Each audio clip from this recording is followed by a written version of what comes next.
Maintenant, je vous propose un exercice donc sur les fonctions et par de lecture d'image et d'antécédents seulement graphiquement. Ici, il n'y a aucun calcul à faire si ce n'est donc de savoir lire le graphique que vous voyez à votre droite. Et pour dernière question, il y a aussi question de dresser le tableau de variation d'une fonction. Donc, je vous laisse le faire. Vous pouvez mettre sur pause et je vais passer à la correction. Donc, dans l'exercice, vous avez une fonction qui est représentée donc en dessous.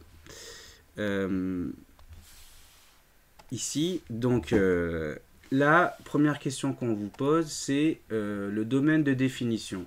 Je vous rappelle que le domaine de définition, c'est l'ensemble des valeurs x qui ont une image. D'accord. Donc ici, on regarde. Je vous rappelle que sur le graphique ici, vous avez x.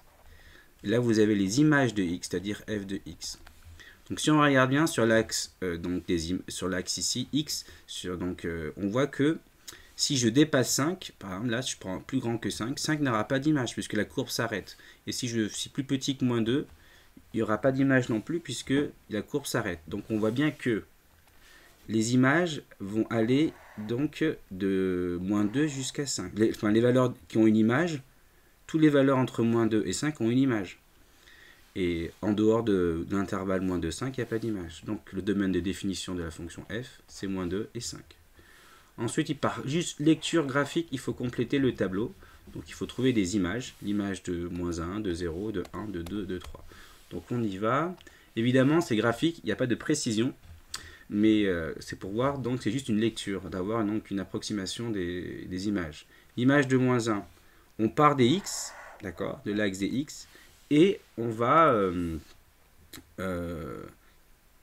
chercher l'image. Donc là, je pars de moins 1 qui est là. Ici, c'est moins 1. Donc ça, c'est la valeur de x. Et je vais aller chercher l'image. Donc il faut que soit je monte verticalement, ou soit je descends. Donc là, je vais monter ici, là. Et je vais lire l'image ici. L'image, elle se lit ici, d'accord? Il faut bien comprendre que l'image, je vais la lire ici. Donc là, à peu près, évidemment, j'ai donné une valeur approximative. J'ai dit que c'était à peu près 1,8. 1,7, c'est accepté. Évidemment, c'est une lecture graphique. Ensuite, si je passe maintenant à l'image de 0. Donc je pars de 0 de l'axe x, d'accord? Et je pars de 0 et je monte. Et dès que je touche la courbe, ici je vois que je m'arrête donc à 1. Donc l'image de 0, c'est 1. Ensuite, là, l'image de 1, il faut que je parte de 1 ici. Il s'avère que je suis déjà sur la courbe, donc l'image de 1, c'est 0. L'image de 2, donc je pars de 2 qui est là. Et par contre, ici, là, je dois descendre pour toucher la courbe. Une fois que j'ai touché la courbe, je vais lire l'image donc sur l'axe f de x, d'accord? Là, donc là, il y a moins 1. Là, il y a peut-être, on est autour de donc moins 1,5, autour de moins 1,5. Si vous mettez moins 1,6 ou moins 1,4, c'est bien sûr, c'est accepté. Donc là, l'image de 3, donc je pars de 3, je viens toucher ici. Bon, là, c'est facile, ça tombe sur un croisement de carreaux. Donc directement, l'image de 3, c'est moins 2. Maintenant, lorsque c'est possible, question 3. Lorsque c'est possible, donc il faut chercher les antécédents maintenant. Donc je vais effacer pour plus de lisibilité. Hop. Donc maintenant, je cherche les résultats donc, qui donnent comme image moins 1. Ok. Donc là, ici, je pars en fait pas du moins 1 qui est là, sur l'axe des x, mais sur l'axe des f de x, puisque moins 1, c'est l'image. Donc moins 1, pardon, c'est là. Moins 1, c'est là. Je trace, donc comme j'ai marqué, on trace une droite horizontale passant par la graduation moins 1 de l'axe des ordonnées. D'accord? Donc là, je vais faire comme ça. Hop. Et dès que je touche la courbe, je vais lire, en fait, l'antécédent, voilà, de moins 1. Là, ici, il y a deux valeurs possibles. Donc, ce que je lis là, ici, ici et ici, à peu près, donc, moi, je lis à peu près, donc, 1,7, ok? Et là, je lis à peu près 3,7. Évidemment, si vous êtes autour de ces valeurs, c'est accepté, mais si vous mettez 2 ou si vous mettez 4, non, c'est pas accepté.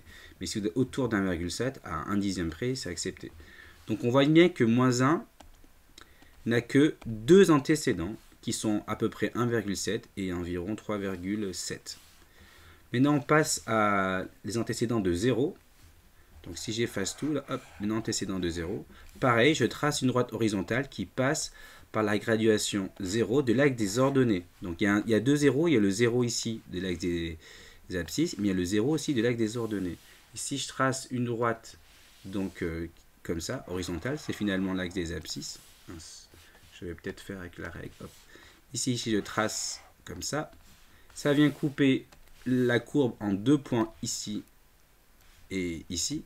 Donc je sais que les antécédents de 0 sont 1 et 4. Parce qu'ici, il y a 4. Entre eux, il y a 3, 4, 5. Là, c'est 4. Donc, les images de 1, c'est 0. L'image de 4, c'est 0. Donc, ce sont bien les antécédents de 0. Et puis, il n'y a pas d'autres valeurs possibles puisqu'il n'y a pas d'autres points d'intersection. Ensuite, on s'intéresse aux antécédents de 5. Donc, la même chose. On va donc tracer à partir de 5. Mais il s'avère que 4, 5, c'est ici, la graduation 5. Vous voyez, ce serait là. Et donc, on sort non seulement de l'image, mais vous voyez bien que la courbe, elle n'a aucune chance d'atteindre la droite ici qui passe par la graduation 5 ici. Donc il n'y a pas d'antécédent. Donc pour 5. 5 n'a pas d'antécédent. Ensuite, il faut tracer le tableau de variation. D'accord? Le tableau de variation. Donc ce que je vais faire, je vais vous montrer la fonction juste à côté. Donc voici la courbe, et donc il faut tracer le tableau de variation. Dans un premier temps, bien sûr, vous tracez un tableau, d'accord, avec 2 lignes importantes, une ligne avec x et une plus grande ligne avec f de x, et parfois on peut écrire même variation, on peut écrire ici variation, ce n'est pas une obligation, mais on peut l'écrire si on a envie. Ensuite, deuxième point, on va mettre le domaine de définition sur la deuxième ligne, sur cette ligne-là. Donc là, je vous rappelle qu'on va de moins 2 jusqu'à 5 sur l'axe des x, vous voyez ici. Donc là, on met la plus petite complètement à gauche et la valeur maximale complètement à droite. On voit donc que, si j'efface là, que la courbe, elle monte et elle descend. Donc là, on voit que la courbe, vous voyez là, elle descend. Ça diminue. Donc je fais une flèche qui descend. Mais ça diminue quand pour l'axe des x? Parce que je vous rappelle toujours, il faut bien prendre conscience que là vous avez x et là vous avez f de x. Cette diminution, quand est-ce qu'elle a lieu? Elle a lieu quand, quand x il vaut moins 2 jusqu'à ce que x vaut moins 3. Okay, donc là vous avez cette diminution là de là à là. Donc ici je mets moins 2 et donc la diminution s'arrête quand x vaut 3. Et là ici ce que je fais, je mets les images. L'image de moins 2, c'est 2. L'image de 3, c'est moins 2. Donc là, je mets donc juste en dessous les images donc de 3 et de moins 2. Ensuite, on voit que la courbe, elle augmente comme ça. Je vais mettre en bleu. Elle augmente comme ça. Donc là, je fais une flèche qui monte. Et donc, c'est sur la partie des x qui est là, par exemple, qui est sur cette partie-là, x. On voit que l'augmentation, elle a lieu entre 3 et 5. Donc là, j'écris 3 et là, j'écris 5. Et ensuite, je mets les images. Pour 3, c'est déjà fait. Et l'image de 5, c'est 3. L'image de 5, je pars de 5. Je viens toucher la courbe et je viens lire. Ici, l'image de 5, c'est 3. Pardon. Et voilà, voici ce qu'on appelle un tableau de variation qui est complet. Donc, vous avez les flèches ainsi que les valeurs ici à mettre, qui sont donc en fait les valeurs donc des éléments qui sont sur la ligne de x. Donc ça, l'image de moins 2, c'est 2. L'image de 3, c'est moins 2. Et l'image de 5, c'est 3.